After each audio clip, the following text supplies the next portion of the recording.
어찌 보면 인생은 누군가에게 쓸모있는 존재가 되려고 부단히 노력하는 과정일 것입니다. 자신이 쓸모있는 사람이라고 스스로 느끼게 되면 그 인생은 적어도 불행하진 않을 것입니다. 그런데 내가 누구에게 쓸모있는 사람이 되고 싶은지는 사람마다 모두 다릅니다. 그게 누구인지 아는 것만으로도 인생은 조금 편안해질 것입니다. 가령 누군가는 가족들에게 자신의 쓸모를 증명해 보이고 싶을 것입니다. 부모에게 인정받거나 남편 혹은 아내에게 사랑받는 것을 중요하게 생각할 수 있습니다. 자녀에게 많은 시간과 에너지를 투입하면서 자신이 누군가에게 필요한 존재라는 마음을 충족하기도 합니다. 자신이 누구에게 쓸모있는 사람이 되고 싶은지 아는 것이 중요합니다.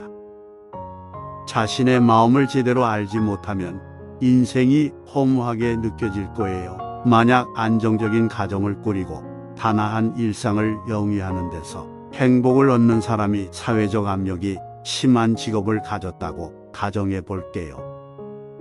에너지가 분산되기 때문에 행복해지기가 결코 쉽지 않을 거예요. 반대로 밖으로 분출하는 에너지가 강한 사람은 아무리 남편이나 부인에게 사랑받는다 한들 자신의 인정 욕구를 채울 수 없을 겁니다. 문제는 내가 원하는 것과 현실이 다를 때 발생합니다. 결혼하면 뭐하나? 그래봐야 애 낳고 살다가 결국 죽는 것 아닌가? 돈 벌고 큰 집 사면 뭐하나? 결국 죽을 것 아니냐? 우주적 관점에서 보면 지구도 하나의 티끌에 불과한데 그런 티끌 같은 곳에서 사는 게 무슨 의미가 있을까? 이런 생각이 계속 들 겁니다. 그런 의문이 깨달음으로 나아가면 괴로움이 없는 길로 가는 건데 그런 생각이 자꾸 허무하게만 느껴지면 경쟁할 필요도 없네. 결혼할 필요도 없네. 결혼도 안 해도 되네. 결국 죽을 건데 이렇게 가게 될 가능성이 높습니다. 그런 생각을 자꾸 하면 앞길은 자살하는 것밖에 없어요. 결국 종착역은 자살입니다. 살아서 뭐하냐? 죽는 게 낫겠다 하는 결론에 도달하는 고속도로에 지금 올라탄 거예요. 너도 죽고 나도 죽는데 빨리 죽으나 늦게 죽으나 무슨 차이가 있나? 하루살이가 저녁 10시에 죽으나 오후 4시에 죽으나 무슨 차이가 있나? 사람도 나이 40에 죽으나 80에 죽으나 무슨 차이가 있나 말이죠.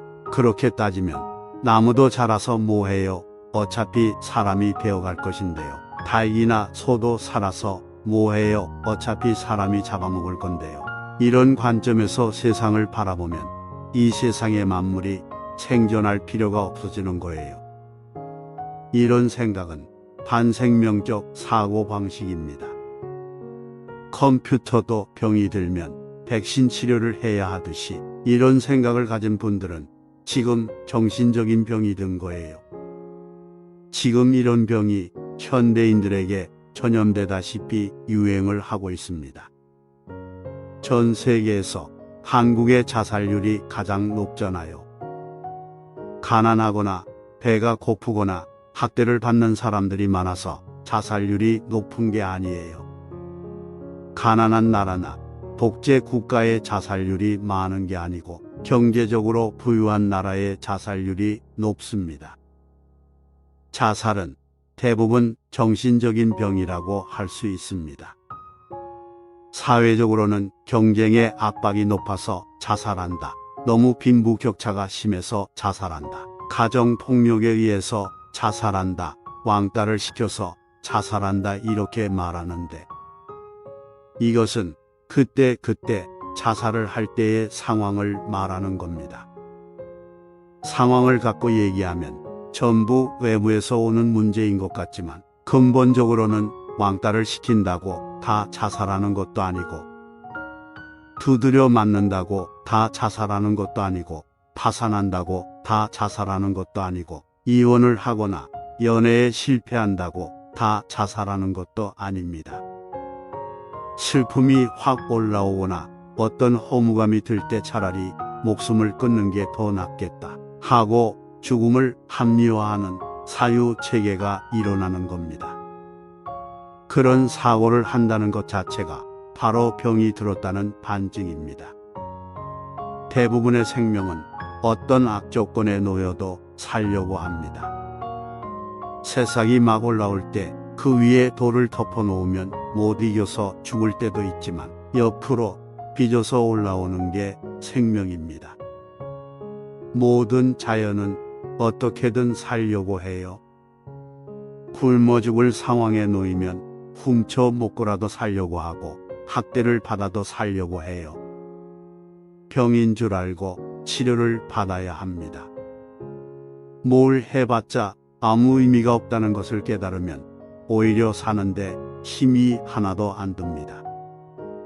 아이가 공부를 꼴등하면 어때요? 1등 해도 죽고 꼴등을 해도 죽는데요.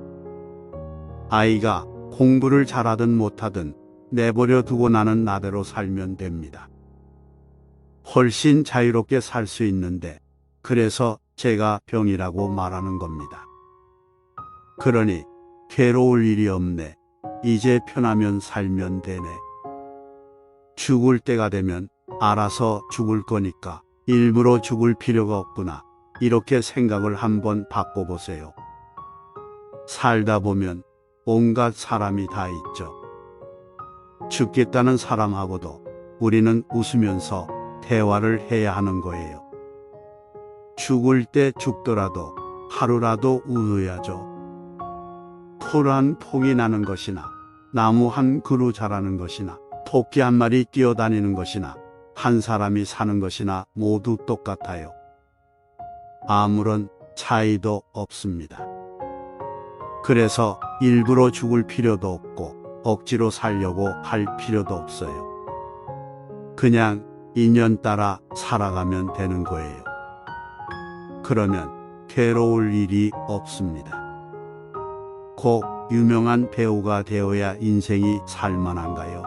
꼭 부자가 되어야 인생이 살만한가요? 인생을 사는 이유를 알아야 된다고 자꾸 생각하는데 사는 데는 이유가 없어요. 그냥 사는 겁니다.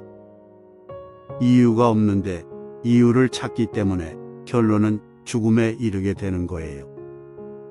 이유가 있기 이전에 존재가 먼저입니다.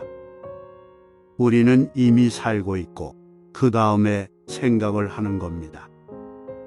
생각을 해서 자기 자신을 죽이는 것은 자연에 역행하는 거예요. 내가 살아있으니까 생각을 할 수 있는 겁니다. 나이가 들어 성인이 되어도 하고 싶은 걸 하는 사람은 거의 없습니다. 걱정하고 불안해하기보다 무엇이 됐든 간에 지금 하고 있는 것이 아닌 다른 걸 해보세요. 그냥 해보세요. 움직이지 않고 바뀌는 건 없습니다. 일단 무엇이든 하는 것이 중요합니다. 집안 정리를 해도 되고 청소를 해도 되며 환기를 시키며 가볍게 스트레칭해도 좋습니다. 이야기 터놓을 만한 사람과 통화를 해도 되고 문자 톡을 해도 좋습니다. 일단 무언가를 합니다. 내가 좋아하는 것을 인터넷에서 찾아보기도 합니다. 영화를 보아도 좋습니다. 영화에 몰입하는 순간 여러 관점에 대해서 간접 체험을 함으로써 인생을 보는 시각이 넓어집니다. 일단 무조건 밖으로 나갑니다.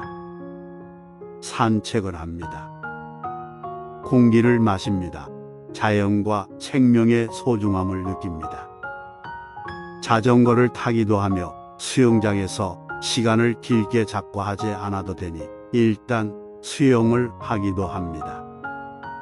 내 마음속의 이야기와 의식의 흐름들을 글로 정리해 보시기 바랍니다.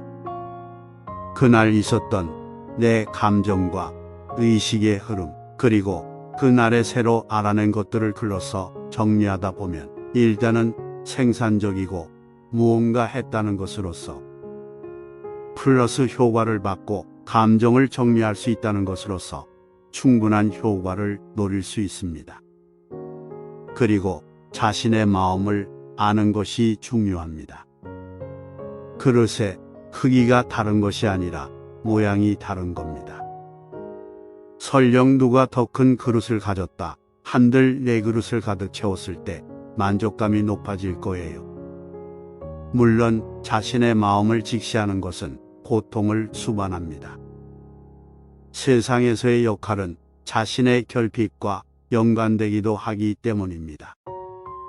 그럼에도 누구에게 인정받고 사랑받고 싶은지 스스로 잘 아는 사람은 행복해질 수 있을 겁니다.